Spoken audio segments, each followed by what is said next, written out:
覚ましに起こされスケジュールをこなし時に笑顔作り残るわだかまり恋も夢も哲学でいつも答えはないけど恋に弾くように歩き出そうな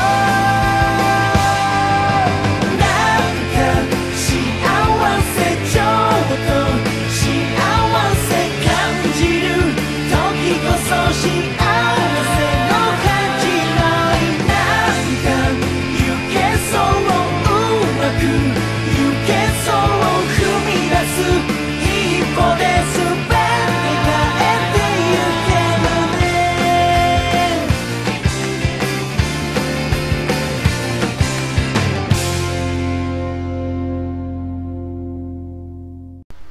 Nagpapakahirap kayong buhatin yan, may pinto naman. Sino kaya siya? Ano bang ginagawa mo talaga dito? Huwag mong sabihin ngayon mo kami kagantihan habang naiipit kami rito. Kasalanan ba namin kung natalo ka ni Reka doon sa bahay ng salamin?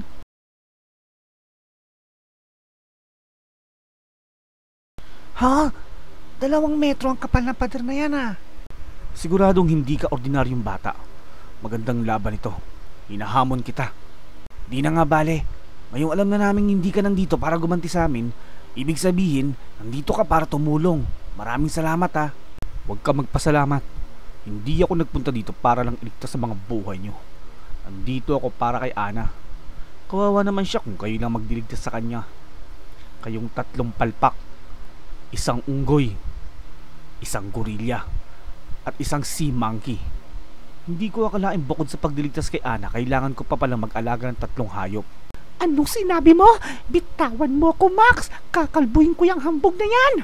Pogi nga, ay yabang naman.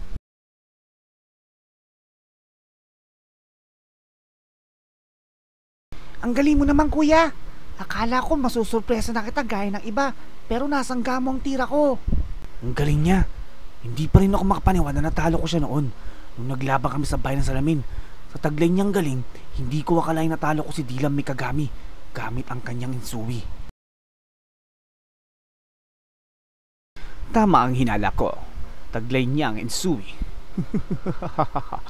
Ang Fujian, singsing ng Saturn, at ang insui, magiging lubos ang aking kasiyahan. Isa na lang ang natitira. Ano namang mahiwagang sandata ang hawak niya. Dudurugin ko ang mga yan. At yang babae, ipaubayan nyo na sa akin. Gawin mo ang gusto mong gawin.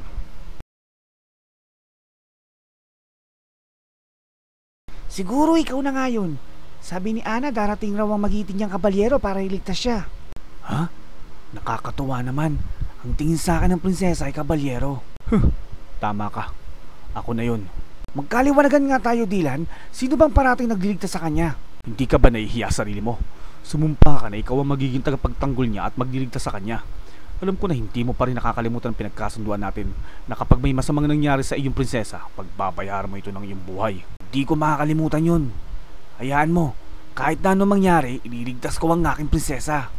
Hoy, umanda ka! Isang karangalan sa akin para kalabanin ang sinasabing kabalyero ni Ana. Mabuti pa tumabi ka muna, Lola. Sama mo na rin yung mga unggoy na nasa tabi mo. Wala akong pasensya sa mga bata. Dahil para lang tumanda, kailangan pa nila masaktan. Sige na, iwan nyo na ako. Tumuloy na kayo. Ha? Ano ka mo? Tutulungan mo kami? Ginagawa ko lang to dahil gusto kong makuha si Ana ng buhay. Bilisan nyo. Ha? Ang bili ni Kuray, wala daw dapat makaligtas sa akin. Hindi kayo makakalis. Ako ang gusto mong makalaban, hindi ba? Ngayon, ihanda mo ng sarili mo. Sige, bahala ka. Sa bagay, kesa sa mga talunan naman makalaban ko, mas matutuwa sa akin si Kuray pag ikaw ang natalo ko. At saka, hindi din naman sila makakaligtas paglabas dito.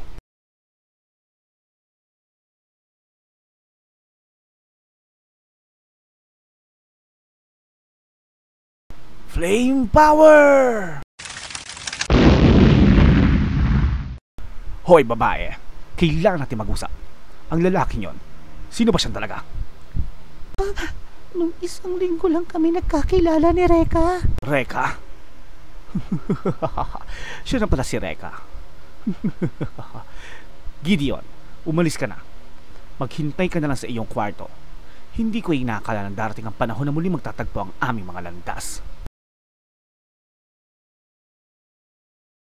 Aba, talagang malakas ka. May wagas ang data ba yung hawak mo? Ito ang Ensui. Gumagamit ito ng tubig para gawing espada. Ginawa kong espadang ito sa pamamagitan ng tubig sa swimming pool nyo. Kaya naman pala hindi masira ang espada ko. Sige na nga, sasabihin ko kung anong kapangyarihan meron ako. Ang may wagas ng datang hawak ko ay ang Kugananki na may 5 mukha.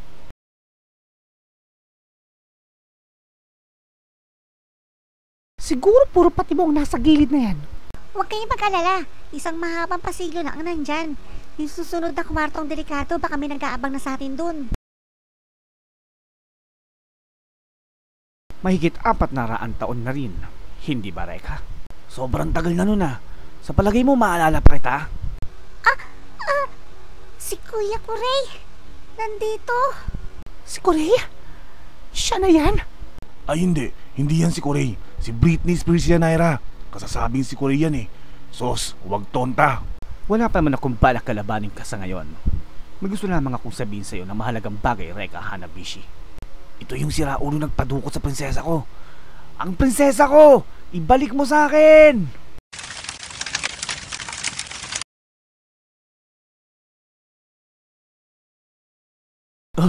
Pinipigilan niya ang kapangyarihan ko.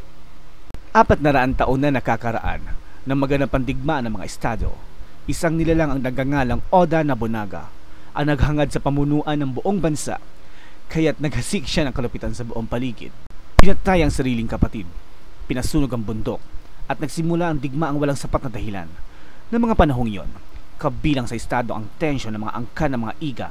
Ang mga Hokage naman na wala sa talaan ng kasaysayan ay kaalyado ng mga angkan ng Iga. Iniutos ni Nobunaga ang kanyang mga kawal na tapusin ang angkan ng Iga. At dahil kaalyado, kasama niya rin pinaslang ang buong lahi ng Hokage. Kinamumuhian daw ng husto ni Nobunaga ang mga ninja, kung kaya't iniutos niyang ubusin ang lahi nila. Subalit, pawang kasinungalingan lamang ang lahat. Ang tanging kinatatakutan ni Nobunaga ay ang Hokage ninja. At dahil dyan, ginamit niya ang kanyang buong hukbo upang ubusin ang kanilang lahi. Alam mo ba kung bakit niya nagawa ito? Dahil sa taglay nating mahiwagang sandata. At kahit sa panahon ngayon, hindi pa rin nila nauunawaan kung paano nakalikha ng ganitong sandata. Tanging ang angkan lamang ng Hokage ang nakakalikha nito, kaya't kinatatakutan sila ni Nobunaga. Nang malipol ang buong angkan ng Hokage, ang mga sandatang ito ay kumalat. Magiging kapaki-pakinabang sa akin kung may ipon ko ang lahat ng mahiwagang sandata upang mapasa akin ang buong mundo. Gagawin ko lahat. Mabawi ko lamang ang mga mahiwagang sandata ng Hokage. Kaya mo dinukot si Mr. Suko dahil nangongolekta rin siya ng mga sandatang ito. Tama ba ako? Hindi. Pero marami siyang nalalaman tungkol sa aming mga Hokage ninja. Bonus na lang namin siya dahil ang plano lang namin ay dukutin si Ana. Ang prinsesa? Pero wala naman siyang alam tungkol sa mga Hokage o sa mahiwagang sandata. Bakit mo pa siya pinadukot? Ang aking ama, si Augustus Mori, ang nag-utos ito. Ang aking ama ang dapat magtaglay ng kanyang kapangyarihan. Anong sinasabi mo? Wala siya kahit anong kapangyarihan. Mabuti pang ibalik mo na siya sa akin dahil malintawang nakuha mo. Hindi nagkakamali ang kanilang pagsusuri ng aking mga alagad. Nasa kanya ang kapangyarihan na magpagaling at nasa kanya ang buhay na walang hanggan. Kaya ko siya pinadukot upang ang aking amay maging immortal. Buhay na walang kamatayan? Sinong niloko nyo? Flame Power!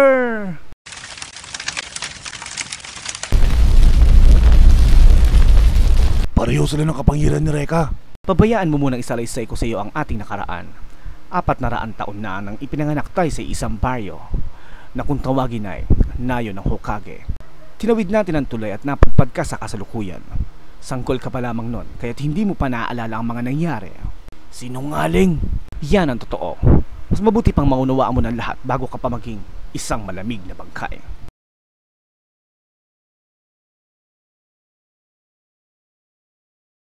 May malaking bulwaga sa taas ng pasilyong ito. Kapag nagawa mo makarating doon ay haharapin kita. Yan ay kung makakaya mo. Kuray, magdasal ka na ngayon dahil mamaya paiiyakin kita sa hirap. Ako si Reka Hanabishi, ang tatalo sa'yo.